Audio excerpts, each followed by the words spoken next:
तो बेटा कल हमें बोला गया था इलेक्ट्रोमैग्नेटिक वेव्स के बारे में। वेव्स के लिए हमने फॉर्मूला पढ़ा था बेटा, वेलोसिटी ऑफ लाइट यानी कि c is equal to frequency into wavelength. ये फॉर्मूला हमने पढ़ा था बेटा। इसके अलावा भी फॉर्मूलाज पढ़े थे, वो मैं अभी साथ साथ आपको मेंशन करता रहूंगा। जैसे हमारा क्वेश्चन नंबर 8 है बेटा, calculate the frequency of electromagnetic radiation. हमें फ्रीक्वेंसी कैलकुलेट करनी है बेटा, जिसका वेव नंबर है 10⁴ पर सेंटीमीटर। वेव नंबर गिवन है बेटा 10⁴ पर सेंटीमीटर।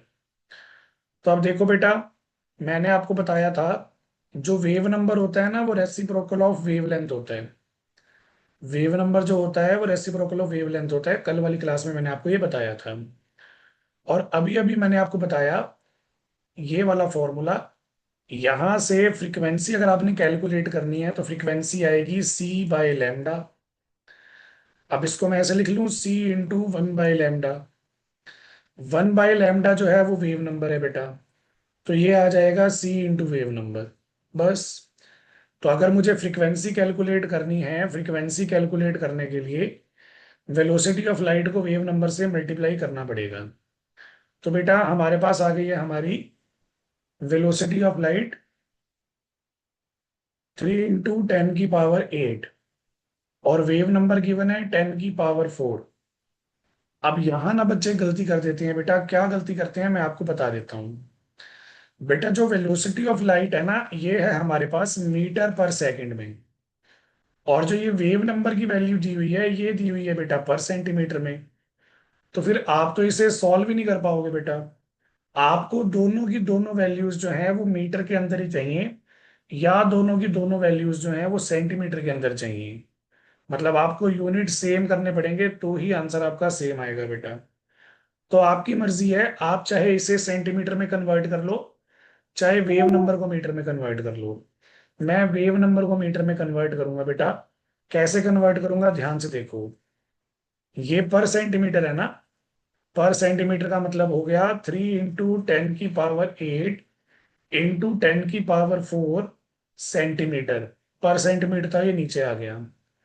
अब 1 सेंटीमीटर में कितने मीटर होते हैं बेटा, आपने पढ़ा हुआ है 3 × 10⁸ 10⁴।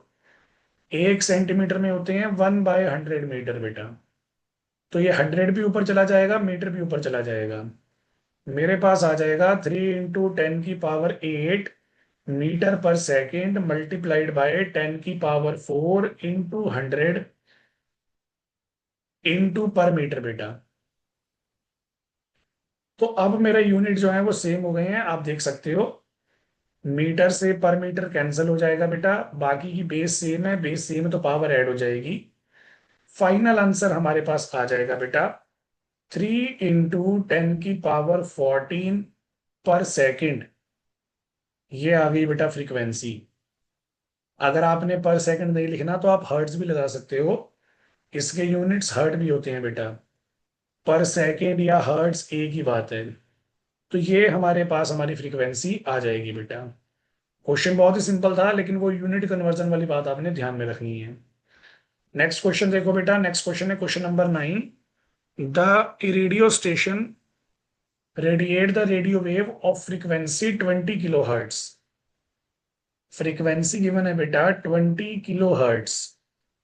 What is the metre band. Metre band का मतलब वेवलेंथ निकालनी है बेटा, क्योंकि वही हम मीटर्स में काउंट करते हैं, बाकी कोई भी चीज मीटर में काउंट नहीं होती। तो रेडियो स्टेशन का मीटर बैंड निकालना है, मतलब हमें वेवलेंथ कैलकुलेट करनी है बेटा। अब वेवलेंथ कैसे कैलकुलेट करेंगे देखो। वेवलेंथ का फॉर्मूला होता है हमारे पास c/म्यू। और म्यू की वैल्यू गिवन है 20 kHz। किलो का मतलब है बेटा 10⁻3। किलो का मतलब होता है 10⁻3। आप ये वैल्यू डायरेक्ट यूज नहीं कर सकते, ये किलो हर्ट्स में है। जो प्रॉपर ऐसा यूनिट है वो हर्ट्स है बेटा। तो आपको किलो हर्ट्स को पहले हर्ट्स में कन्वर्ट करना पड़ेगा। तो ये हमारे पास हमारी वैल्यू आ जाएगी, दैट इज 20,000 हर्ट्स। तो बेटा देखो, मेरे पास वेलोसिटी ऑफ लाइट है 3 × 10⁸। फ्रीक्वेंसी आ गई है 2 × 10⁴। 20,000 को मैंने ऐसे लिख लिया बेटा। ये कैंसिल हो जाएगा 1.5 पे, ये वाली पावर ऊपर जाके माइनस हो जाएगी। फाइनल आंसर मेरे पास आ जाएगा 1.5 इंटू 10 की पावर 4 मीटर। तो ये आ गया बेटा हमारे पास हमारा वेवलेंथ। दोनों के दोनों क्वेश्चंस कल वाले टॉपिक पे बेस्ड थे। तो अगर आपका इनमें कोई भी डाउट है तो पूछ लो बेटा, और डाउट नहीं है तो थम्स अप कर दो, फिर आगे चलते हैं।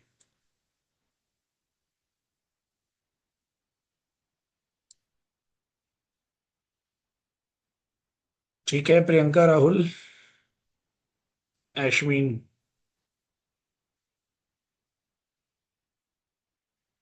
ठीक है बेटा, आगे चलते हैं, किसी का नाम ना लिया हो तो सॉरी। तो बेटा ये ना हमारे कल वाले टॉपिक पे बेस्ड न्यूमेरिकल थे, सिंपल सिंपल न्यूमेरिकल। अब आ जाते हैं हम हमारे अगले टॉपिक पे। अगला टॉपिक है बेटा हमारा particle nature of electromagnetic radiation, यानी कि प्लैंक्स क्वांटम थ्योरी। तो बेटा यहाँ पे हमें क्या बोला गया, मैं आपको थोड़ा सा पहले कॉन्टेक्स्ट दे देता हूँ। इस टॉपिक का कॉन्टेक्स्ट यहाँ पे ये है बेटा। हमने ना कल पढ़ा था इलेक्ट्रोमैग्नेटिक वेव्स के बारे में। इलेक्ट्रोमैग्नेटिक वेव्स के बारे में हमने कल डिस्कस किया था। इलेक्ट्रोमैग्नेटिक वेव्स का वेव नेचर है बेटा, मतलब ये एक टाइप ऑफ एनर्जी है, इसमें कोई भी पार्टिकल एग्जिस्ट नहीं करता अकॉर्डिंग टू कल वाली डेफिनेशन। लेकिन आज हमने डिस्कस करनी है बेटा प्लैंक की क्वांटम थ्योरी। आज हम ये बोलेंगे कि जो इलेक्ट्रोमैग्नेटिक वेव्स होती है ना, उनका वेव नेचर तो है ही, वेव नेचर के साथ साथ पार्टिकल नेचर भी है। यानी कि इलेक्ट्रोमैग्नेटिक रेडिएशंस का ड्यूल नेचर है बेटा। वो एज ए वेव भी बिहेव कर सकती हैं और एज ए पार्टिकल भी बिहेव कर सकती हैं। आप इसे फिजिक्स में भी जाके आगे पढ़ोगे बेटा। जैसे आपने 10th क्लास में चैप्टर पढ़ा था बेटा रिफ्लेक्शन एंड रिफ्रैक्शन, उसमें आपने मिरर और लेंस के केस पढ़े थे। जब लाइट जाएगी तो वहां पे आप क्या करते थे, जैसे मान लो आप लेंस का केस शो कर रहे हो, तो वहां पे ना आप लाइट को ऐसे बेटा as a straight line show करते थे। यानी कि आप लाइट का पार्टिकल नेचर प्रूव कर रहे थे कि एक लाइट के पार्टिकल हैं, वो ऐसे जाके लेंस पे टकराएंगे और फिर बेंड हो जाएंगे। तो ना लाइट का पार्टिकल नेचर भी है और वेव नेचर तो है ही, क्योंकि वो एक इलेक्ट्रोमैग्नेटिक वेव है। आप +2 में फिजिक्स में ना लाइट का वेव जो है वो वेव नेचर भी पढ़ोगे बेटा। +2 में ना आपके सिलेबस में ऑप्टिक्स है। ऑप्टिक्स दो पार्ट्स में डिवाइडेड है बेटा फिजिक्स में। एक है बेटा रे ऑप्टिक्स और एक है वेव ऑप्टिक्स। तो बस मैं आपको ये रेफरेंस इसलिए दे रहा हूँ जस्ट ये बताने के लिए कि पार्टिकल का ड्यूल सॉरी लाइट का भी ड्यूल नेचर होता है। लाइट एक इलेक्ट्रोमैग्नेटिक वेव है, यानी कि हर इलेक्ट्रोमैग्नेटिक वेव का ड्यूल नेचर होता है। वो एज ए वेव भी बिहेव कर सकते हैं और एज ए पार्टिकल भी बिहेव कर सकते हैं। तो इसका जो इंपॉर्टेंट पॉइंट है वो यही है, देखो पॉइंट है हमारे पास बेटा, द रेडिएंट एनर्जी एमिटेड और एब्जॉर्ब्ड बाय द एटम्स और मॉलिक्यूल्स डिसकॉन्टिन्यूसली। यानी कि हमारे जितने भी एटम्स होते हैं, पार्टिकल्स होते हैं, या कोई भी हमारा सब्सटेंस होता है बेटा, उसके ऊपर जब हम लाइट फॉल करवाते हैं तो वो लाइट कॉन्टिन्यूस नहीं होती वेव की फॉर्म में, बल्कि डिसकॉन्टिन्यूस होती है बेटा। छोटे छोटे एनर्जी पैकेट होते हैं, छोटे छोटे हिस्से, उन सबको मिला के हमारी इलेक्ट्रोमैग्नेटिक वेव बनती है बेटा। वेव कॉन्टिन्यूस नहीं होती। जैसे कल मैं आपको ग्राफ बना के दिखा रहा था, कल जब हम ग्राफ बना रहे थे वेव के लिए तो मैं आपको ऐसे कॉन्टिन्यूस दिखा रहा था वेव। लेकिन हमारे पास वेव का जो फॉर्म है वो कॉन्टिन्यूस ना होने की बजाय डिसकॉन्टिन्यूस होता है। वेव के अंदर छोटे छोटे एनर्जी पैकेट्स होते हैं बेटा, और उन एनर्जी पैकेट्स को हम बोलते हैं क्वांटा या क्वांटम। मतलब एक एनर्जी पैकेट होगा तो क्वांटम, सिंगल पैकेट है बेटा तो सिंगल पैकेट को हम बोलेंगे क्वांटम। लेकिन हमारे पास अगर मल्टीपल पैकेट हैं, लाखों करोड़ों पैकेट हैं, तो उनके लिए हम प्लूरल वर्ड यूज कर देते हैं बेटा क्वांटा। सिंगल है तो क्वांटम। तो यानी कि हमारे पास जो भी एनर्जी आती है, जो भी एनर्जी एटम एब्जॉर्ब करते हैं या रिलीज करते हैं, तो वो बेटा कॉन्टिन्यूस नहीं होती, वो डिसकॉन्टिन्यूस होती है स्मॉल एनर्जी पैकेट्स की फॉर्म में क्वांटा। लेकिन अगर हम लाइट की बात करें, स्पेशल मैं इलेक्ट्रोमैग्नेटिक रेडिएशन में लाइट कंसीडर कर रहा हूँ, लाइट के लिए ये जो एनर्जी पैकेट्स होते हैं बेटा क्वांटम वाले, इनको हमने स्पेशल नाम दिया हुआ है फोटोन। यानी कि अगर मैं आपको इजी लैंग्वेज में बोलूं, इजी लैंग्वेज में ये हो गया कि लाइट जो होती है बेटा वो भी कॉन्टिन्यूस नहीं है, वो भी डिसकॉन्टिन्यूस है। लाइट छोटे छोटे पार्टिकल्स की फॉर्म में डिसकंटिन्यूअली हमारे ऊपर थ्रू होती है बेटा। इसलिए हम लाइट के पैकेट्स को या लाइट के पार्टिकल्स को फोटोन बोलते हैं बेटा। समझ गए? अब कोई लाइट जो होगी वो कम ब्राइटनेस वाली होगी, कम एनर्जी वाली होगी। कोई लाइट जो होगी वो ज्यादा ब्राइटनेस वाली होगी, ज्यादा एनर्जी वाली होगी। तो किसी भी लाइट की एनर्जी कम है या ज्यादा है, वो डिपेंड करेगा उसके फोटोन की एनर्जी पे बेटा। अगर फोटोन की एनर्जी हाई है तो लाइट की एनर्जी भी हाई होगी। अगर फोटोन की एनर्जी कम है तो लाइट की एनर्जी भी कम होगी।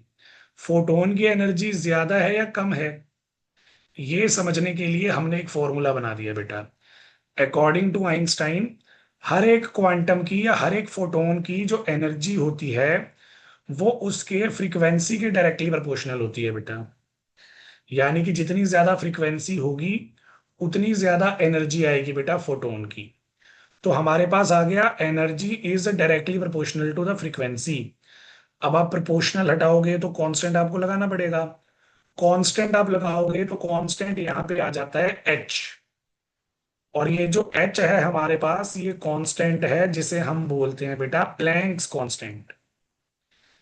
और प्लैंक्स कांस्टेंट की वैल्यू जो है वो हमें गिवन है बेटा 6.626 इंटू 10 की पावर -34 जूल सेकंड। ये हमारे पास हमारा प्लैंक्स कांस्टेंट है। तो कुल मिला के हमारे पास समरी बेटा यही है कि जो हमारे पास हमारी इलेक्ट्रोमैग्नेटिक वेव्स होती हैं वो कॉन्टिन्यूअस ना होके डिसकॉन्टिन्यूअस है बेटा। और अगर वो डिसकॉन्टिन्यूअस हैं तो वो स्मॉल एनर्जी पैकेट्स की फॉर्म में एग्जिस्ट करेगी। और इन स्मॉल एनर्जी पैकेट्स को हम बोलते हैं क्वांटा या quantum for the single particle. अगर मैं यहाँ पे स्पेशल लाइट की बात कर रहा हूँ, इलेक्ट्रोमैग्नेटिक वेव मेरी लाइट है, तो उस केस में जो हमारे पास हमारे स्मॉल पार्टिकल्स आएंगे उन्हें हम फोटोन बोलेंगे। फोटॉन्स की जो एनर्जी होती है बेटा वो उनकी फ्रीक्वेंसी के डायरेक्टली प्रोपोर्शनल होती है। तो अगर आप प्रोपोर्शनल हटाओगे तो क्या लगाओगे? कांस्टेंट लगाओगे बेटा। ये कांस्टेंट होता है प्लैंक्स कांस्टेंट, जिसकी वैल्यू होती है 6.626 इंटू की पावर -34 जूल सेकेंड। बेटा कैलकुलेशन के लिए आप जस्ट 6.6 लेते हो, कोई प्रॉब्लम नहीं है बेटा। क्योंकि आप जितनी बड़ी वैल्यू लोगे ना कैलकुलेशन उतनी टिपिकल हो जाएंगी। तो ये हमारे पास हमारा टॉपिक है बेटा, that is Planck radiation law. एक बार मैं कंप्लीट करवा देता हूँ, फिर मैं आपसे डाउट ले लूंगा अगर कोई हुआ तो। हमें यहाँ पे बोला गया the total amount of energy emitted या absorbed is some whole number multiple of the quantum. का मतलब क्या हुआ? इसका मतलब ये हुआ बेटा, इजी लैंग्वेज में, जो मैंने आपको ये फॉर्मूला बताया ना, E is equal to H mu, ये हमारे पास एनर्जी है एक फोटोन की। लेकिन आपको भी पता है जब एनर्जी रिलीज होगी तो एक फोटोन थोड़ी रिलीज होगा बेटा। There are multiple photons which can be released. तो जितने भी फोटॉन्स हमारे पास आएंगे, जितने भी फोटॉन्स एब्जॉर्ब होंगे या रिलीज होंगे, उनकी एनर्जी हमने निकालनी है बेटा। तो हम क्या करेंगे? एनर्जी को एक होल नंबर से मल्टीप्लाई कर देंगे। मतलब मान लो मुझे ना एक फोटोन की एनर्जी पता है एच म्यू, तो अगर मुझे 10 फोटॉन्स की एनर्जी निकालनी है तो मैं क्या करूंगा?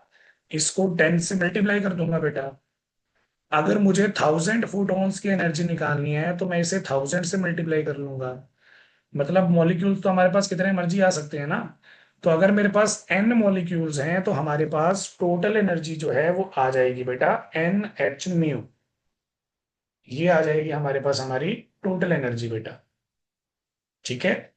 तो ये हमारे पास हमारा प्लैंक रेडिएशन लॉ था बेटा। इसमें अगर आपको कोई भी डाउट है तो आप पूछो, और अगर डाउट नहीं है बेटा तो थम्स अप कर दो।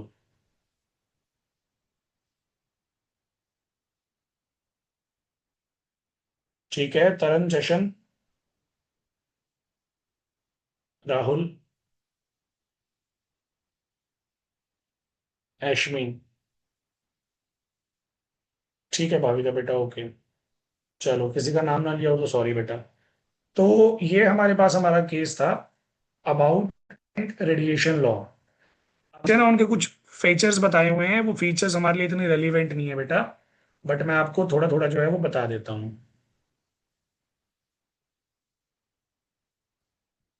बेटा डिसकंटिन्यूअस बताया तो है मैंने, जैसे मान लो आपके पास ऐसे रे आ रही थी लाइट की, ये ए पॉइंट है, ये बी पॉइंट है, तो ये जो रे है ये कॉन्टिन्यूअसली आ रही है बेटा। आपको लग रहा है कि यहाँ पे एक सिंगल रे है जो आ रही है, बट ऐसा नहीं है। यहाँ पे हमारे पास नंबर ऑफ पार्टिकल्स हैं। नंबर ऑफ पार्टिकल्स होने की वजह से आपको ये रे एक सिंगल ना दिखाई देके मल्टीपल पार्ट्स में दिखाई देगी। तो ये हमारे पास हमारा डिसकंटिन्यूअस वर्जन है बेटा। एक सिंगल रे नहीं आएगी लाइट की एक सब्सटेंस से दूसरे सब्सटेंस पे, उस रे के मल्टीपल हिस्से होंगे बेटा जो एक पॉइंट से दूसरे पॉइंट तक जाएंगे। इसे हम बोलते हैं डिसकंटिन्यूअस होना। ठीक है ना। जैसे आपको मैं एग्जांपल के लिए बोल देता हूँ, लेजर लाइट है। लेजर लाइट को आप थ्रो करोगे ना स्क्रीन पे, तो आपको लगेगा एक सिंगल बीम यहां से यहां जा रही है, तो वो आपको देखने में लगेगा सिंगल बीम है, बट वो सिंगल नहीं होती। माइक्रोस्कोपिक लेवल पे there are many particles which align in a same line, जिस वजह से आपको वो लाइन कॉन्टिन्यूअस दिखाई देती है। तो डिसकॉन्टिन्यूअस से मेरा मतलब ये है बेटा, पार्टिकल जो होंगे वो सिंगल रे में नहीं होंगे, वो मल्टीपल स्टेप्स में एक जगह से दूसरी जगह तक जाएंगे। That is the discontinuous form. अब आ जाते हैं हम हमारे अगले टॉपिक पे। ये मैं आपको फटाफट पढ़ के बता देता हूँ, क्योंकि ये हमारे टॉपिक के इतने रेलिवेंट नहीं है बेटा। इसको फटाफट करके हम दो तीन क्वेश्चन जो है वो ट्राई करेंगे। तो हमें यहाँ पे फोटोन के फीचर्स बताने हैं बेटा। सबसे पहले हमें बोला गया, फोटॉन्स जो होते हैं बेटा वो स्पीड ऑफ लाइट से ट्रेवल करते हैं। तो इसमें कोई नई बात नहीं है। फोटोन लाइट के पार्टिकल्स हैं, और लाइट की स्पीड हम सबको पता है बेटा, जो होगी वही होगी। तो लाइट की स्पीड के इक्वली फोटॉन्स होते हैं, क्योंकि वो लाइट के पार्टिकल्स हैं, तो ऑब्वियस सी बात है दोनों की स्पीड बराबर ही होगी। तो अगर आपने सिंगल फोटोन की एनर्जी निकालनी है, तो मैंने बताया था सिंगल फोटोन की एनर्जी का formula E is equal to H nu. आप फ्रीक्वेंसी की वैल्यू पुट कर दो सी बाय लैम्डा, जो हमने कल वाले टॉपिक से निकाली थी, तो ये भी बन सकता है formula, but by default basic formula तो यही है बेटा, फ्रीक्वेंसी वाला। उसके बाद अब आप उसको कितना मर्जी चेंज कर लो। ठीक है ना। उन्होंने बोला जितने भी फोटॉन्स होते हैं वो वैक्यूम के अंदर ट्रेवल करते हैं विद स्पीड ऑफ 3 × 10⁸ लेकिन अगर मीडियम चेंज हो जाएगा तो उनकी वेलोसिटी भी चेंज हो जाएगी। ये मैं आपको कल भी बता चुका हूँ बेटा। वेलोसिटी चेंज हो जाएगी लेकिन फ्रीक्वेंसी जो है वो सेम रहेगी। इसका मतलब जो हमारी स्पीड है वो एनर्जी पे डिपेंड नहीं करती। स्पीड जो है बेटा वो उसके लिए फ्रीक्वेंसी का कोई रोल नहीं है। फ्रीक्वेंसी सेम रहेगी, स्पीड जो है वो मीडियम के अकॉर्डिंग कम ज्यादा हो सकती है। वो डिपेंड करता है कि उसके रास्ते में बेटा कितनी रेस्ट्रिक्शंस है। हमने जो मीडियम यूज किया हुआ है उसमें कितनी रेस्ट्रिक्शंस है बेटा, स्पीड उस पर डिपेंड करेगी। फ्रीक्वेंसी का इससे कोई लेना देना नहीं है बेटा। ठीक है। जो फोटॉन्स होते हैं वो ट्रेवल करते हैं एज ए वेव, लेकिन अगर वो ऑब्जॉर्ब होंगे या एमिट होंगे तो वो एज ए पार्टिकल होंगे। जनरली बस यही बताया गया कि हमारे पास फोटॉन्स का ड्यूल नेचर है। जब फोटॉन्स मोशन में होंगे, ट्रेवल कर रहे हैं मतलब मोशन में होंगे, तो वो वेव की तरह बिहेव करेंगे। लेकिन जब एब्जॉर्ब हो जाएंगे या एमिट हो जाएंगे तो वो पार्टिकल की तरह बिहेव करेंगे। बेटा ये वाला कंसेप्ट ना मैं आपको अभी आने वाले दिनों में आगे डिटेल में पढ़ाऊंगा, by the name de Broglie hypothesis. ये चीज हमने पढ़नी है बेटा। दुनिया में जितनी भी चीजें हैं सबका ड्यूल नेचर है, आपका और मेरा भी ड्यूल नेचर है बेटा।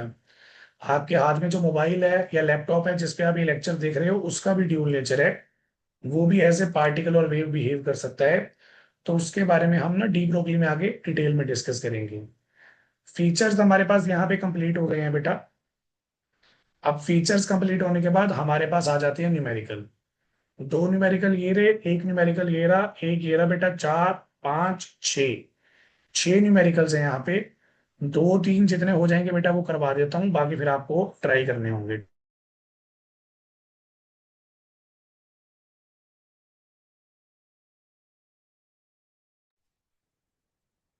तो बेटा देखो हम कर रहे हैं यहाँ पे अब क्वेश्चंस हमारे। एग्जाम्पल 10 हमें जैसे बोल दिया गया, एग्जाम्पल 10 में हमें बोला गया calculate the energy per quanta of electromagnetic radiation of frequency. बेटा एनर्जी पर क्वांटा का मतलब हो गया आपको निकालनी है energy of one quantum only. एक क्वांटम की एनर्जी निकालनी है तो फॉर्मूला आएगा एच म्यू। फ्रीक्वेंसी आपको दी हुई है बेटा 400 मेगाहर्ट्ज। तो इसे आप सिंपल में कन्वर्ट करो पहले। मेगा का मतलब होता है 10 की पावर 6 हर्ट्ज बेटा। एच की वैल्यू है 6.6 इंटू 10 की पावर -34। फ्रीक्वेंसी की वैल्यू है 4 इंटू 10 की पावर 8। यानी ये जीरो यहीं एडजस्ट कर दी बेटा। बेस सेम है, पावर ऐड हो जाएगी। बेस सेम है तो पावर ऐड होगी, हमारे पास आएगा 10 की पावर -26। ये दोनों बेटा आपस में मल्टीप्लाई हो जाएंगे। साइड में मल्टीप्लाई कर देते हैं। तो ये हमारे पास आ जाएगा बेटा 26.4, या 2.64 इंटू 10 की पावर -25 जूल्स पर क्वांटा। ये आ गई बेटा हमारे पास हमारी एनर्जी। सिंपल सा क्वेश्चन था, हमें सिर्फ फॉर्मूला के अंदर वैल्यू पुट करनी थी। फॉर्मूला कौन सा यूज करना होता है बेटा, वो आपको क्वेश्चन पढ़ के थोड़ा सा समझना चाहिए। अगले क्वेश्चन पे आ जाओ बेटा। Next question. नेक्स्ट क्वेश्चन में हमें बोल दिया गया, calculate the energy per quanta of electromagnetic radiation with a wavelength of 662.6 nanometre. तो बेटा जी देखो, आपको निकालनी है एनर्जी पर क्वांटा, यानी कि फिर से सिर्फ एक फोटोन की एनर्जी निकालनी है। बट प्रॉब्लम ये है बेटा, इस बार आपको उन्होंने फ्रीक्वेंसी नहीं दी, फ्रीक्वेंसी को ना दे के उन्होंने वेवलेंथ आपको गिवन कर दी। तो कोई प्रॉब्लम नहीं है बेटा, हमें वेवलेंथ वाला फॉर्मूला भी पता है। वेवलेंथ वाला फॉर्मूला होता है h c/λ।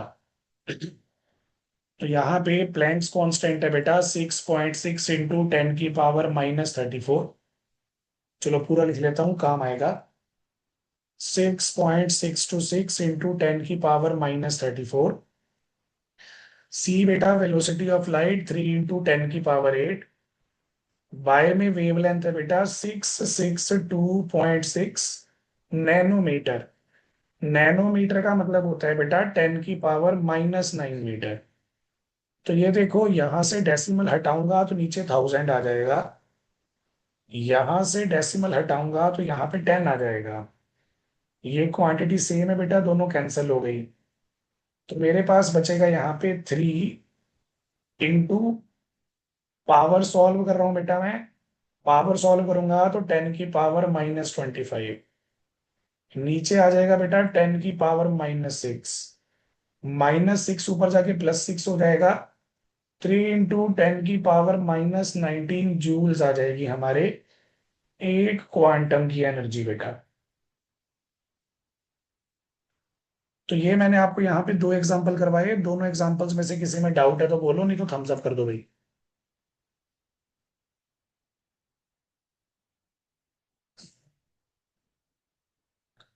ठीक है। परनीत, राहुल, तरन।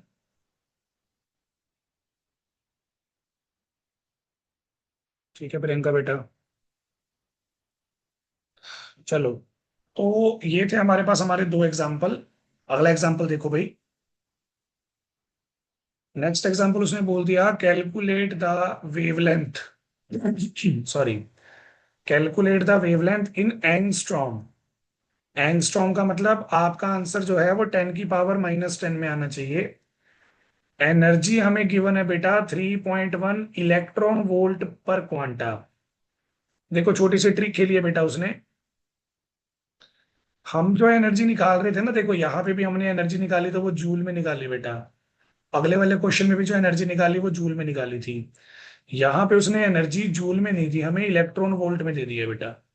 तो ये देखो, आपके पास एनर्जी का फॉर्मूला था h म्यू, बट आपने वेवलेंथ निकालनी है तो वेवलेंथ वाला फॉर्मूला लगाना पड़ेगा h c/λ। एनर्जी की वैल्यू आपको गिवन है बेटा 3.1 इलेक्ट्रॉन वोल्ट। प्लैंक कांस्टेंट की वैल्यू हमें पता ही होती है बेटा। सी की वैल्यू वेलोसिटी ऑफ लाइट भी हमें पता होती है। हमारा बच गया सिर्फ लैम्डा।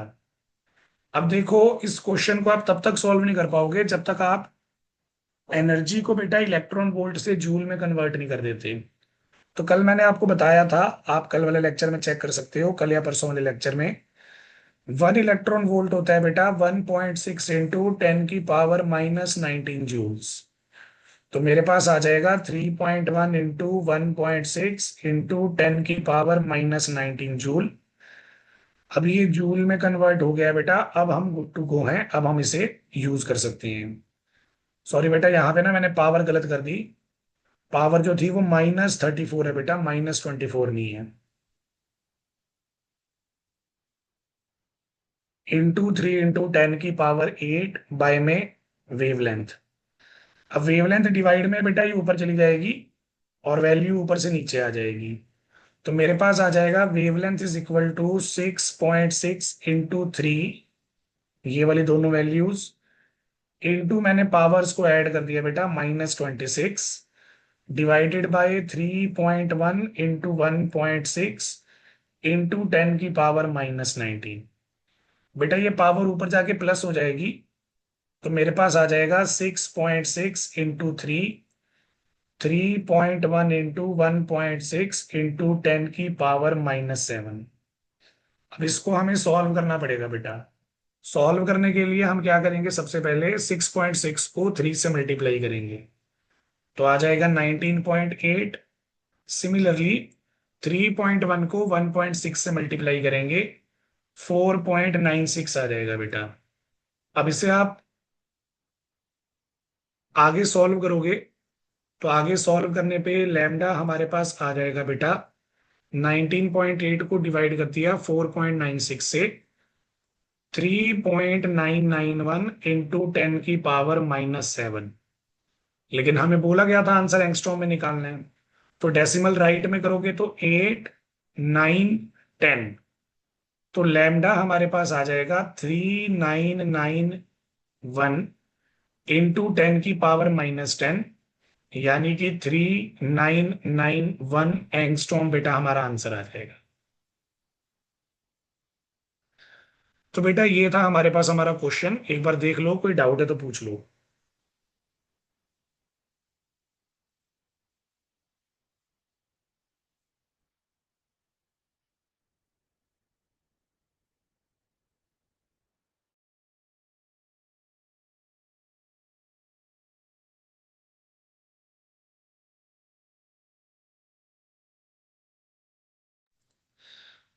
ठीक है बेटा, तो ये ना 3 क्वेश्चंस मैंने आपको करके दिखाए हैं।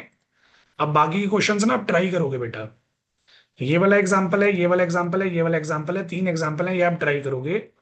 आपसे हो जाएंगे तो अच्छी बात है, नहीं होंगे तो मुझसे कल क्लास में पूछ लेना, मैं करवा दूंगा बेटा। ठीक है, आप क्वेश्चंस को ट्राई करो, आपके पास ज्यादा एक्स्ट्रा टाइम नहीं है बेटा, इनको कर लोगे साथ साथ तो फायदे में रहोगे। और आपका अगर कोई भी डाउट है टॉपिक के रिगार्डिंग तो आप पूछ सकते हो बेटा, अदरवाइज हम क्लास को अभी ओवर करेंगे।